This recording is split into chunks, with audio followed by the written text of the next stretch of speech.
महाराज महर्षि कर्दम और देवहूति जी अपने आश्रम में आए। यज्ञ कुंड पुनरपि प्रज्वलित किया, दोनों दंपति समाधि में बैठ गए और जब एक दिव्य सुबेला समुदित हुई, समुपस्थित हुई, उसी समय समाधि से प्राप्त न होने वाले परात्पर परब्रह्म परमात्मा स्वयं भगवान कपिल महाराज देवहूति जी और कर्दम के अंतःकरण से प्रकट हो गए। बोल कपिल देव भगवान। महाराज भगवान कपिल के अवतार का मुख्य प्रयोजन है सांख्य दर्शन का उद्धार करना। अगर सांख्य दर्शन को श्रीमद् भागवत के अतिरिक्त विद्यार्थी होकर छात्र बनकर पढ़े तो महाराज 12 वर्ष का कोर्स है और उसमें भी थोड़ी सी निरीश्वरता की, नास्तिकता की गंध आ जाती है। लेकिन कृष्णोत्तम व्यास ने अपनी प्रतिभा और पांडित्य की दिव्य महामूर्खता के ऊपर खड़े होकर श्रीमद् भागवत में भगवान कपिल के द्वारा इसे ईश्वरीय दर्शन बनाकर परम भक्ति परक बना दिया है और उस सांख्य के उद्धार के लिए भगवान कपिल देव जी के रूप में प्रकट हुए। महाराज महर्षि कर्दम और देवहूति जी के आनंद की कोई सीमा नहीं है, लेकिन इन दंपति का भाव बड़ा विचित्र है। ये अपने पुत्र भगवान कपिल में पुत्र भाव नहीं करते, भगवान का ही भाव करते हैं। ये हमेशा हाथ जोड़कर खड़े रहते हैं, हे प्रभु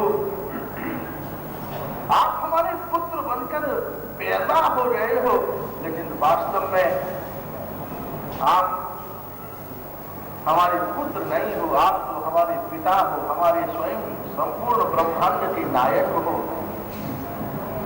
इनकी उपासना वृंदावन के मैया यशोदा और नंद महाराज से बिल्कुल विपरीत है।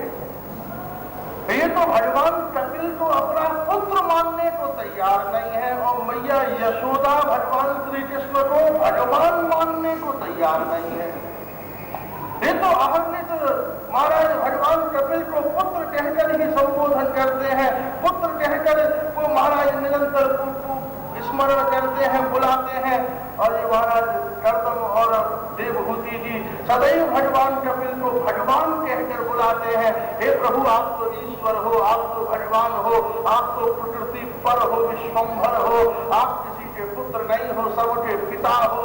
और महाराज मैया यशोदा और नंद महाराज अपने पुत्र श्री कृष्ण को हमेशा पुत्र कहकर ही पुकारते हैं। भगवान बड़ी बड़ी लीलाएं करते हैं जिससे ये समझ में आ जाए कि मैं कोई साधारण नहीं हूँ, मैं ईश्वर हूँ। स्वपन के काली नाग पर नाचते हैं, नटमणि पर गिरिराज धारण करते हैं, अठासुर बटासुर तृणावर्त व्योमासुर अनिष्टासुर केसी धारा ऐसे असुरों का संहार करते हैं। बड़ी बड़ी अपनी ऐश्वर्य लीलाओं को संपन्न करते हैं। लेकिन मैया कान में कान पकड़ के धौल जमाती है, बोले ताई के ब्रह्मेति परमात्मेति भगवानेति शब्द दे, ब्रह्म परमात्मा भगवान हो जा तू वृंदावन के बाहर, यहाँ तो तू मेरा लाला है, मेरा कन्हैया है।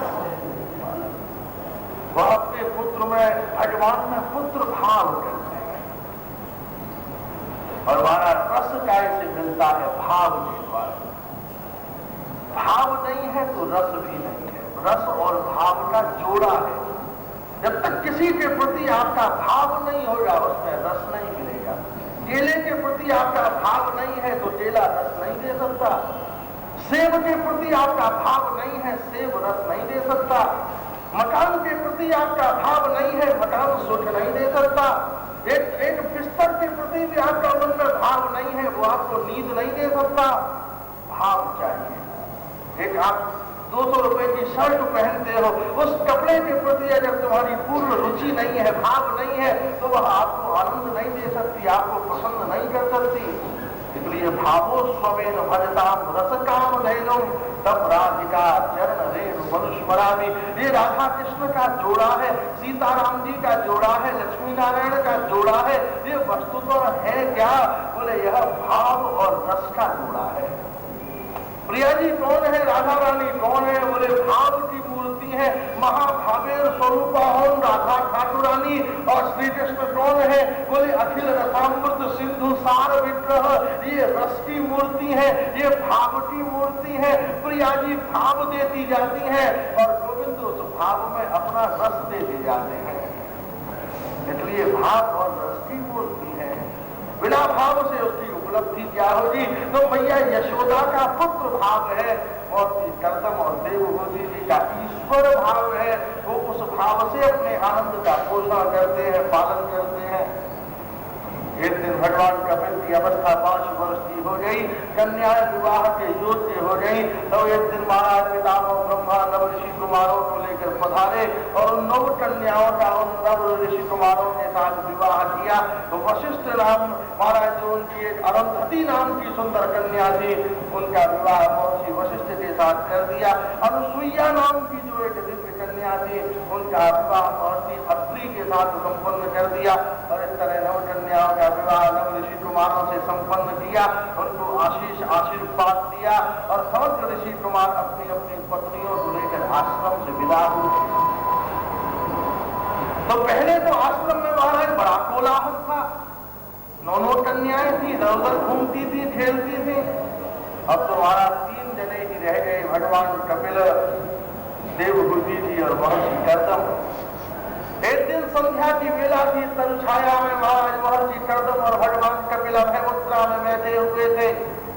उसी समय देवहूति जी ने अंतः कक्ष में प्रवेश किया, नीराजना की का थाल सजाया और प्रज्वलित प्रदीप लेकर, कुसुम अक्षत लेकर, गौली मोली लेकर महाराज गंभीरता से बैठे हुए अपने पति महर्षि कर्दम के समीप आई, उनकी आरती उतारी, माथे पर तिलकांजन किया, चरणों में कुसुम समर्पित किए और श्रद्धांजलि होकर उनका अभिनंदन किया और अनंतर विनम्रवाणी में कहा, हे स्वामी, एक साध्वी पत्नी का धर्म है कि वह अपने पति की छोटी से छोटी रुचि को भी स्मरण रखे और जब भी जिंदगी में मौका मिले उसे पूर्ण करने का प्रयत्न करे, प्रयास करे। मुझे स्मरण है कि आपने एक बार विमान पर मुझसे सन्यासी होने के लिए कहा था, उस समय मैंने आपसे निषेध किया था, किंतु आज उत्तम समय है, नवकन्याओं का विवाह हो चुका है, भगवान कपिल जैसे पुत्र प्राप्त हो चुके हुए हैं और मुझे आपसे कोई उद्वेग आवेग नहीं है, कोई आवश्यकता नहीं है। अतः मैं आपसे विनम्र प्रार्थना करती हूँ, इस मानव जीवन को कृतार्थ और चरितार्थ करते हुए आप संन्यास आश्रम में प्रवेश करके महाराज उस परब्रह्म परमात्मा के अचिंत दिव्य आनंद का आस्वादन करें। महर्षि कर्दम की आनंद की सीमा न रही, एकदम प्रसन्न हो उठे। पति पने से तो अपनी पत्नी को आशीर्वाद दिया, लेकिन उसके अंदर रहने वाली जो एक विशुद्ध आध्यात्मिक वृत्ति है, उस वृत्ति को महर्षि कर्दम ने प्रणाम किया। गुण किसी के अंदर हो, पत्नी के अंदर हो, चाहे पुत्र के अंदर हो, मित्र के अंदर हो, चाहे शत्रु के अंदर हो, गुण भगवान की मूर्ति होता है और गुण को प्रणाम करने में, गुण का सम्मान करने में जो संकोच करता है वो साक्षात ईश्वर का अपमान करता है। महर्षि कर्दम लेके कमंडलू और महाराज चल पड़े।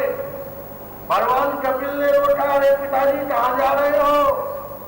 बोले सन्यासी होकर भगवान को प्राप्त करने जा रहा हूं। बोले बड़े विचित्र सन्यासी हो, दुनिया में बड़े बड़े सन्यासी देखे लेकिन तुम्हारा जैसा एक सन्यासी न देखा।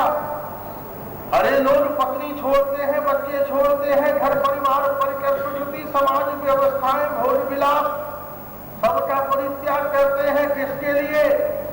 मेरी प्राप्ति के लिए। दुनिया से संन्यास लेकर मुझे प्राप्त करने की विधि है, लेकिन तुम तो बड़े विचित्र सन्यासी हो। लाखों सन्यासी हुए जिन्होंने दुनिया से संन्यास लिया और तुम कैसे सन्यासी हो कि मुझ भगवान से संन्यास ले रहे हो? संन्यास का सुफल क्या है? मेरी प्राप्ति। और जब मैं प्राप्त हूं तो फिर संन्यास लेने की जरूरत क्या है? आवश्यकता क्या है? महर्षि कर्दम कहते हैं, बोले 5 साल हो गए तुम्हारे साथ रहते रहते, बड़ी मुश्किल में बिताए हैं मैंने ये 5 साल और मैंने अनुभव कर लिया है इन 5 सालों में कि तुमसे मिलने में वो आनंद नहीं है, तुम्हारे लिए तड़पने में जो आनंद है। क्योंकि जब प्रिय सामने होता है ना तो केवल 6 फुट लंबा होता है, और जब प्रिय नहीं होता है तो पूरी दुनिया में व्याप्त होता है। सारा संगीत उसी की याद दिलाता है, सारी प्रकृति उसी की याद दिलाती है, नदी की बहती हुई धाराओं में उसी का सौंदर्य दिखता है, सरोवर में खिले हुए कमल में उसी के ही मुख का साक्षात्कार होता है। जब नहीं होता है तो पूरे ब्रह्मांड में व्याप्त होता है, जब होता है तो एक बिंदु में समाया हुआ समाविष्ट अवस्थित होता है। इसलिए मैंने ये अनुभव कर लिया कि तुमसे मिलने में आनंद नहीं है, तुम्हारे लिए तड़पने में और तुमसे बिछुड़ने में आनंद है। इसलिए मैं तुम्हारे विरहानंद का आस्वादन करने जा रहा हूं। और श्री कर्दम महाराज संन्यास दीक्षित होकर चले गए। अब आश्रम में 2 ही जन रह गए, महर्षि कर्दम और मैया देवहूति। एक दिन संध्या का समय था। मैया देवहूति ने उपयुक्त समय जानकर महर्षि भगवान कपिल के चरणों में प्रार्थना की, हे प्रभु, मेरे मन में एक दिव्य जिज्ञासा है, मैं आपके चरणों में उसका निवेदन करती हूँ। आप कृपा करके मुझे बतलाना कि आप मनुष्य के मंगल के लिए उत्तम भाव परिवेश समाधान क्या है। महाराज उसी क्षण मैया देवहूति ने सहज रूप से प्रार्थना की, निर्विण्णा नितराम भूमन असद इंद्रिय दर्शनात् येन संभाव्यमानेन प्रपन्नार्थम तमः प्रभो।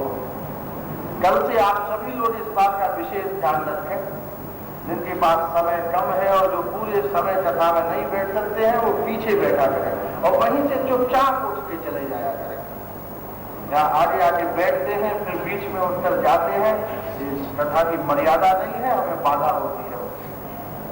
महाराज मैया ने भगवान कपिल के चरणों में प्रार्थना की, निर्विण्णा नितराम भूमन असद इंद्रिय दर्शनात् येन संभाव्यमानेन प्रपन्नार्थम तमः प्रभो। हे प्रभु, आप देखो संसार में मुझ जैसी सौभाग्यशालिनी स्त्रियां बहुत कम हैं। मेरा सौभाग्य इस ब्रह्मांड में अतुलनीय है, उस सौभाग्य से किसी की तुलना नहीं की जा सकती। शायद एकमात्र मैं ही हूं और दूसरी कोई महिला है ही नहीं। मेरा कैसा सौभाग्य है।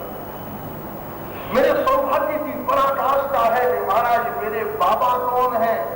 इस समग्र ब्रह्मांड का की सृष्टि करने वाले स्वयं महाराज सृष्टिकर्ता चतुरानंद ब्रह्मा मेरे बाबा है। मेरा सौभाग्य की पराकाष्ठा देखो कि महाराज बाबा है ब्रह्मा जी, और पर बाबा कौन है? बोले सकल ब्रह्मांड के नायक, एक चांद कला पुंसाम, संपूर्ण कलाओं से परिपूर्ण स्वयं महाराज शंख चक्र गदा पद्म धारण करने वाले शेषशाही स्वयं भगवान श्रीमन नारायण।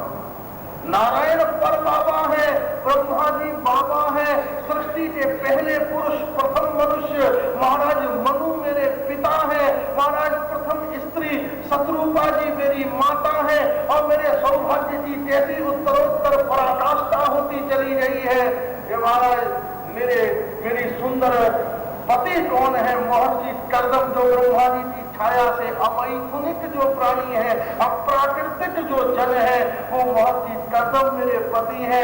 मेरे सौभाग्य में और वृद्धि हुई। अत्रि और अनुसुईया जैसी युग वंदनीय दिव्य देवियां मुझे पुत्री के रूप में प्राप्त हुई है। मेरे सौभाग्य की पराकाष्ठा हो गई। इससे आगे जाना किसी सौभाग्य की सामर्थ्य ही नहीं है कि हजारों वर्ष की समाधि से न मिलने वाले भगवान मुझे पुत्र के रूप में, आपके रूप में प्राप्त हो गए हैं। महाराज मेरी जैसी सौभाग्यशालिनी स्त्री इस ब्रह्मांड में कौन होगी? लेकिन तथापि निर्विण्णा नितराम भूमन असद इंद्रिय दर्शनात्, ये असद इंद्रियां मुझे संसार से चैन नहीं लेने देती, बार बार मुझे संसार की ओर प्रेरित करती हैं, भोगों की ओर प्रेरित करती हैं, समाज व्यवहार की ओर ले जाती हैं। मैं इसे नियंत्रण में करने का बहुत प्रयत्न करती हूँ, प्रयास करती हूँ, चेष्टा करती हूँ, लेकिन इनको नियंत्रण में नहीं कर पाती हूं। इसलिए हे प्रभु, आप कोई ऐसी कृपा करो जिसके द्वारा इन असद इंद्रियों को जीतने का एक सरल सरस शास्त्रोचित महाराज स्वाभाविक एक समाधान प्राप्त हो जाए। और तब भगवान कपिल कहते हैं, मैया योगः आध्यात्मिकम पुंसाम मतो निश्रेयसाय। हे मैया, मैं तुझसे सत्य कहता हूं, बड़ी बड़ी योग अध्यात्म विद्याओं के द्वारा भी इन इंद्रियों को वश में करना मनुष्य की सामर्थ्य नहीं है। योग आदि व्रतानुष्ठान तीर्थाटन प्रभृति अपूर्वत्व संभावी साधनों के द्वारा केवल मनुष्य का कुंजरवत स्नान होता है। हमारा कुंजरवत स्नान, आप कुंभ के समय में हमारा हरिद्वार जाओ, इलाहाबाद जाओ, वृंदावन जाओ, उज्जैन जाओ, तो आपको अनुभव होगा। ये 4-4, 5-5 महावत मिलकर एक पर्वताकार हाथी को गंगा जी और जमुना जी की बीच धारा में ले जाते हैं और उस पर्वताकार हाथी को महाराज घंटों मल मल के स्नान कराते हैं। वो पर्वताकार हाथी और नदी की बीच धारा में खड़ा हो जाता है और 4-4 महावत रिगड़ कर उस पर जमी हुई मल और धूल और गंदगी को साफ करते हैं। 5 घंटे के वहां स्नान के बाद वो हाथी पवित्र होता है, स्वच्छ होता है, एकदम साफ सुथरा हो जाता है। और जब नहा धोकर झूमता हुआ किनारे पर आता है कि महाराज अपनी सूंड से फिर से मिट्टी डालना अपने ऊपर शुरू कर देता है। 5 घंटे में नहा धो के तैयार हुआ था और 5 मिनट में फिर से गंदा हो जाता है। तो वेदांत में इस मनुष्य को भी हाथी कहकर संबोधन किया है कि इस मनुष्य से बड़ा हाथी भी इस ब्रह्मांड में दूसरा कोई नहीं है। गजेंद्र मोक्ष की कथा में उसका श्रवण करेंगे। महाराज, ये मनुष्य भी हाथी के समान है जो साधनों की नदियों में स्नान करके पवित्र होता है। जब तक हम योग की नदी में रहते हैं पवित्र रहते हैं, वृत्त की नदी में रहते हैं पवित्र रहते हैं, यम नियम संयम स्वाध्याय निधिध्यासन की नदियों में रहते हैं पवित्र रहते हैं। लेकिन उन साधनों की नदियों से निकलकर जब हम संसार के किनारे पर आते हैं तो बुद्धि रूपी सूंड से महाराज भोग वासनाओं की धूल अपने ऊपर डालकर दूषित और अपवित्र हो जाते हैं। इसलिए मैया यम नियम संयम स्वाध्याय निधिध्यासन योगी व्रतानुष्ठान तीर्थाटन इन अपूर्वत्व संभावी साधन सरणियों का अनुगमन अनुकरण और आचरण करने से मनुष्य कुछ देर के लिए तो पवित्र हो जाता है, लेकिन स्थायी पवित्रता और निष्कामता उसे जीवन में उपलब्ध नहीं होती। और मैया, मैं सत्य कहता हूं, इन समग्र इंद्रियों में अगर सबसे साम्राज्ञी महारानी, सबसे चंचला औद्धत्य संपन्न निरंकुश इंद्रिय अगर कोई है तो महाराज मनुष्य की वह यह जीव है। सर्वम जिते जिते रहे, उसने सकल ब्रह्मांड को जीत लिया जिसने अपनी इस जीव को जीत लिया। बड़ी खतरनाक है महाराज, इतनी खतरनाक है कि भगवान ने इसको 32 बल्लमों के बीच में रखा है। कोई हत्यारा चलेगा तो महाराज गन लेकर जैसे उसे कस्टडी में उसको रखा जाए और घेरा डालकर उसको ले जाते हैं जैसे महाराज कांस्टेबल, ऐसे ही ये जीव भी बड़ी चंचल है, इतनी खतरनाक। ये 32 बल्लमों के बीच में इसको रखा है, फिर भी इतनी चतुर है कि पुटर पुटर बोलकर ये तो भीतर घुस जाती है। इस जीव से कोई कुछ नहीं कहता, बोलती जीव है और पिटता है ये बेचारा माथा। बड़ी चंचला है। एक बात ऐसी कह दे कि महाराज जय जयकार हो जाए और एक बात ऐसी कह दे कि हाहाकार हो जाए। एक बात ऐसी कह दे कि जन्म जन्म का शत्रु हमारा मित्र हो जाए और एक बात ऐसी कह दे कि जन्म जन्म का मित्र हमारा शत्रु हो जाए। सारे महाभारत के पीछे लड़ाई किसकी है? इस जीव की। बस द्रौपदी ने इतना ही तो कह दिया दुर्योधन से कि अंधे की संतान अंधा होता है।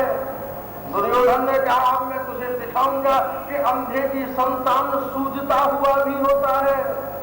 और कितना महासमर उसने छेड़ दिया। इसलिए भैया ये जीव बड़ी खतरनाक। ये गरीब पेट बेचारा कभी कुछ नहीं मांगता, लेकिन यही पुटर पुटर करती रहती है, चटनी लाओ, पापड़ लाओ, अचार लाओ, रबड़ी लाओ, रसगुल्ला लाओ, खाए जा रही है। इसको न पेट की चिंता, न इंद्रियों की चिंता, मीठे पे मीठा इतना मीठा खिला दिया कि पहले शुगर मिल बाहर थी, अब पेट में ही एक मिल खुल गई। बोले महाराज अब मीठा नहीं, हमको डायबिटीज हो गई। पहले महाराज इतना नमक खिला दिया कि ब्लड प्रेशर हो गया।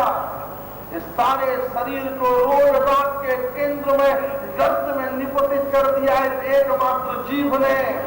मिर्च खाई जा रही है, सूहा सूहा चिल्ला रही है, पेट में मारा जलन मच रही है। लेकिन भैया इस जीभ बड़ी स्वाद थी, इसे अपने स्वाद की चिंता है, पेट में होने वाली पीड़ा से इसका कोई मतलब नहीं है। इसलिए सर्वम जिते जिते रसे, उसने ब्रह्मांड जीत लिया जिसने अपनी ये जीभ जीत ली। और जीभ अगर नियंत्रण में आ जाए तो सारी इंद्रियां अपने आप नियंत्रण में हो जाएंगी। और जीव को जीतने की सामर्थ्य महाराज किसमें है? बोले जीव को जीतने की सामर्थ्य अगर इस ब्रह्मांड में किसी में है, शास्त्र समुदाय के पास अगर कोई साधन है तो वह केवल मेरे नाम का स्मरण है। महाराज आप देखो नख से लेकर शिख पर्यंत आप जितने भी पदार्थों का संसेवन करते हो, परिणाम में क्या है? रोग, परिणाम में क्या है? जरा, परिणाम में क्या है? मृत्यु।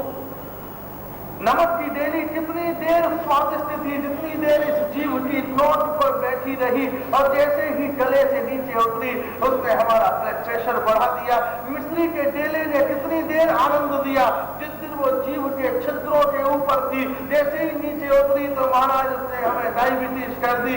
ऐसे ही अंगूठे से चोटी तक आप अपने आप ये निर्णय कर लो, जितने भी भोग आपने जिंदगी में प्राप्त किए हैं उनका परिणाम क्या है? केवल पश्चाताप, केवल दुर्भिक्ष, केवल निस्तेजता, केवल महाराज दुर्बलता। उसके अलावा उन भोगों ने, उन सुखों ने हमें कुछ भी प्रदान नहीं किया। लेकिन अब शास्त्र कहते हैं कि क्या कोई ऐसा सुख है जो जीव पर हो तो भी आनंद दे, और जो नीचे उतर जाए तो भी आनंद दे? बोले ऐसा अगर कोई रस इस ब्रह्मांड मात्र के पास है तो वह केवल भगवान के नाम का स्मरण है। जब जीव पर होता है तब भी रस देता है, और जब गले से होता हुआ आत्मा में उतर जाता है तो मनुष्य को अमृत प्रदान कर देता है। जैसे मंदिर की देली के ऊपर एक दिया जलाओ तो मंदिर का अंदर का भाग भी प्रकाशित हो जाता है, मंदिर का बाहर का भाग भी प्रकाशित हो जाता है। ऐसे ही तुम अपने शरीर के मंदिर की देली इस जीव के ऊपर भगवान के नाम का दिया जलाओ, जिससे तुम्हारा संसार भी प्रकाशित हो जाए, जिससे तुम्हारी आत्मा भी प्रकाशित हो जाए। इसलिए भैया उसने ब्रह्मांड जीत लिया जिसने अपनी ये जीव जीत ली। और भैया ये जीव बड़ी चंचल है, ऐसे जो नियंत्रण में आने वाली नहीं है। आचार्य उदाहरण देते हैं, महाराज देखो एक माता, एक दंपति है, पति पत्नी है, और लंबे समय विवाह से 15 साल हो गए लेकिन कोई संतति नहीं हुई। और 15 साल के बाद उनके घर में एक कन्या पैदा हुई, लड़की पैदा हुई। और महाराज विवाह के बहुत दिनों बाद मिली थी वो लड़की, एकमात्र संतान पति पत्नी थी, दंपति की। तो महाराज दोनों का स्नेह उस पर वर्षा, पिता का भी वात्सल्य वर्षा और माता का भी मातृत्व परिवर्षित हुआ। और उसका परिणाम क्या हुआ कि वो कन्या बड़ी चंचल हो गई, औद्धत्य हो गई। और जब 16 वर्ष की वो महाराज हुई तो अति रूपवती, अति शीलवती, अति शालीनवती गुण थे, लेकिन उन समस्त गुणों से ऊपर था कि महाराज उसकी चंचलता की कोई सीमा नहीं थी, घोर चंचल। महाराज कभी छत पर दौड़े, कभी नीचे दौड़े, इस रिश्तेदार से वो हंसी कर दे, उसके पास दौड़ जाए, दरवाजे पर अपरिचित अतिथि से हंसी कर दे, माता पिता डांटे तो हंस के टाल दे। उसके ऊपर न मैया का नियंत्रण, न पिता का नियंत्रण। माता पिता बड़े दुखी हो गए। वृद्धों ने, संबंधियों ने परामर्श दिया, अरे जी अपनी चंचलता में ऐसा काम न कर दे जिससे तुम्हारी धवल परंपरा कलंकित और दूषित हो जाए। इसके लिए उत्तम है कि जल्दी से इसका विवाह करो। तुम्हारा जल्दी से विवाह, एक बढ़िया लड़का ढूंढा और उसकी चंचलता के दोष को छिपा के विवाह कर दिया। शुक्राचार्य जी की नीति है, स्त्री सुनर्म विवाहे जो व्यत्यर्थे प्राण संकटे। शास्त्र की रक्षा में, प्राणों की रक्षा में, धर्म की रक्षा में कन्या के विवाह में छोटा मोटा झूठ बोलना पड़े तो कोई अपराध की बात नहीं। स्वभावजन्य दुर्बलता हो तो झूठ बोल दो, देहगत दुर्बलता हो तो झूठ नहीं बोलनी चाहिए। उद्देश्य महान। देखो गीता में, संपूर्ण गीता में एक ही सार की बात है कि कर्म को भगवान ने जड़ बताया, उद्देश्य को चेतन बताया। झूठ बोलो, सत्य बोलो, न झूठ में पाप है न सत्य में पुण्य है। सब पाप और पुण्य हमारी इंटेंशन में है, हमारे संकल्प में है। हमारा संकल्प कैसा है, हमारा दृष्टिकोण कैसा है। किसी कर्म में पाप पुण्य नहीं है। किसी की गर्दन काट दी, इसमें न पाप है न पुण्य है। आप पूछोगे किसने किसकी गर्दन काट दी? अरे सीमा के ऊपर मिलिट्री के जवान भी तो हत्या ही करते हैं, लेकिन हम उनको हत्यारा नहीं कहते, हम उनको बहादुर कहते हैं, देश के भक्त कहते हैं, गोल्ड मेडल देते हैं, परमवीर चक्र प्रदान करते हैं। क्योंकि उनकी इंटेंशन क्या है, वो मार रहे हैं लेकिन उनकी व्यक्तिगत शत्रुता नहीं है, देश की रक्षा के लिए मार रहे हैं। इसलिए कर्म जड़ है, चेतन है उसका उद्देश्य। एक व्यक्ति घर के आंगन में बैठा हुआ यज्ञ कर रहा है, पीतांबर कपड़े तिलक लगा रखे हैं, पूजा का सामान है, स्वाहा स्वाहा। कर्म कितना सुंदर है, वैदिक है, शास्त्रोचित है। लेकिन कान में जाके पूछा, क्यों भैया यज्ञ क्यों कर रहे हो? बोले पड़ोसी के मकान पर बिजली गिर जाए। उद्देश्य कितना भ्रष्ट है, कर्म कितना वैदिक और उद्देश्य कितना निकृष्ट। इसलिए वह यज्ञ करना भी अपराध करना है। इसलिए भैया हमारी इंटेंशन ठीक होनी चाहिए। और टेंशन में कौन रहता है? जो इंटेंशन क्रिएट नहीं करता। जिसने जिंदगी में इंटेंशन क्रिएट कर ली उसकी जिंदगी में कोई टेंशन नहीं आती। टेंशन आती है, उसकी परिक्रमा देती है, उसका आशीर्वाद लेती है और लौट जाती है। आते समय टेंशन होती है, आते समय प्रॉब्लम्स होती है, लेकिन लौटते समय दोबारा वह सॉल्यूट हो जाती है। वह परम समाधान को, परम शांति को, परम आनंद को उपलब्ध कर लेती है, प्राप्त कर लेती है और जीवन एक अपूर्व आनंद से अभिलषित हो जाता है, युक्त हो जाता है। महाराज उस कन्या का चंचलता दूर छुपाकर विवाह किया। लेकिन आदमी कुछ इधर उधर का काम करे, किसी को पता न चले, लेकिन मन में तो अशांत रहता है। दंपति डरे हुए हैं, लड़की बड़ी चंचल है। अब पति हमसे 2-4 दिन में लड़ने ही आता होगा। हमारा मेन दरवाजे पर लगा दिया ताला और आता एकदम पोता दामाद आता है, नौकर से मना कर देते हैं, है नहीं कह दो जो बाजार गए हुए हैं। बेचारा 10-20 बार लौट गया। माता पिता डरे हुए हैं, लड़ेगा डांटेगा, कैसी लड़की से विवाह कर दिया। एक दिन माता पिता बाजार में जा रहे थे तो दामाद वहीं सामने से आ रहा था। बाजार में एक दूसरे का आमना सामना हुआ। अरे कहाँ जाते हो, ठहरो। और माता पिता दौड़े बाजार में ही गाली देना न शुरू कर दे। अरे बोले बहुत दिन से भटक रहा हूँ, सुनो ठहरो, कहाँ जाते हो? और दामाद ने आंख तरेल के पास की, बोले ये बताओ तुम्हें जिंदगी बर्बाद करने को मैं ही मिला था क्या? मैया ने कहा क्यों, तुम्हारी हमने क्या जिंदगी बर्बाद कर दी? बोले तुमने कैसी लड़की से विवाह कर दिया मेरा? बोले हमारी लड़की में क्या दोष है? बोले ये बताओ तुमने लड़की ब्याई के पुतली ब्याई? समय से शाम तक जब देखो मैया की सेवा, जब देखो सास की सेवा, जब देखो ससुर की सेवा, जब देखो जब रसोई में, जब देखो घर के काम में, जब देखो जेठ देवर की आज्ञा में। महाराज कभी कुछ बोलती नहीं है। मैं अपनी संपूर्ण पुरुषोचित कला का प्रयोग करता हूँ, तब जाके हाथ जोड़ के कह देती है जी हाँ जो आज्ञा। इतने दिन हो गए जय विवाह को, लेकिन उसके मुंह से मैंने तीसरा नाम ही नहीं सुना। केवल जी हाँ जो आज्ञा, कभी लड़ती नहीं, झगड़ती नहीं, न मुझसे कुछ मांगती है न कुछ कहती है, कोई डिमांड नहीं, कोई रुचि नहीं। महाराज लड़की ब्याई है कि पत्थर की मूर्ति ब्याई है?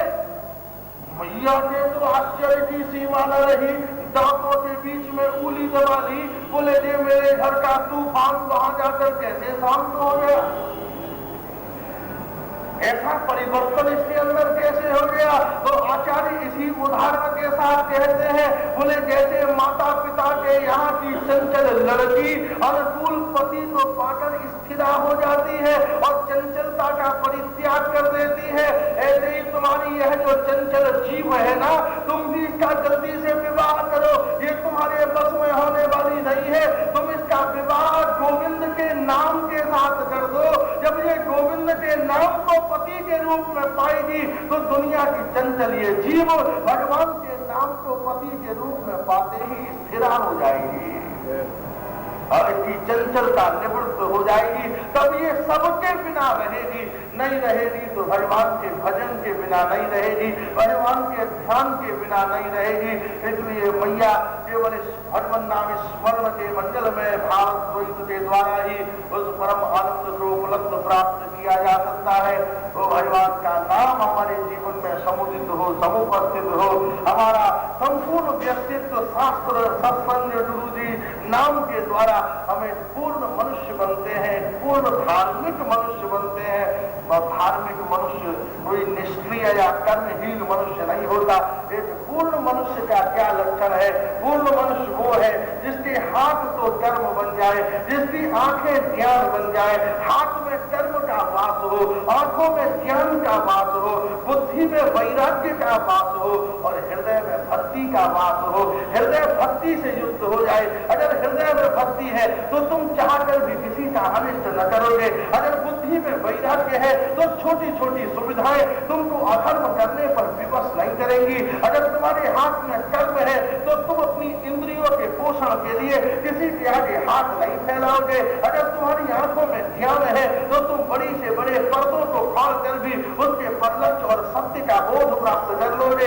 हाथों में कर्म हो, आंखों में ध्यान हो, बुद्धि में वैराग्य हो और हृदय में भक्ति हो। भगवान के नाम लेने वाले का जो व्यक्तित्व बनता है यही उस व्यक्तित्व का समष्टिभूत चित्रण है। कर्म वैराग्य भक्ति से परिप्लुत हो जाए, युक्त हो जाए मनुष्य। किसी भी ज्ञान की पराकाष्ठा क्या है? जब ज्ञान की पराकाष्ठा होती है तो मनुष्य वैराग्य के क्षेत्र में प्रवेश करता है और जब वैराग्य की पराकाष्ठा होती है तब मनुष्य भक्ति के क्षेत्र में प्रवेश करता है। ये सोपान है, सीढ़ियां हैं। जैसे सीढ़ियां चढ़ते ही आप दूसरी मंजिल पर पहुंच जाते हो और वहां से नीचे झांको तो कितना ऊपर चले आए। छोटी छोटी सीढ़ियां चढ़कर गए थे, ऐसे ही ज्ञान की सोपानों को पार किया तो वैराग्य के प्रासाद में पहुंच गए और वैराग्य की सोपानों को जब पार करते हैं तो भक्ति के प्रासाद में पहुंच जाते हैं।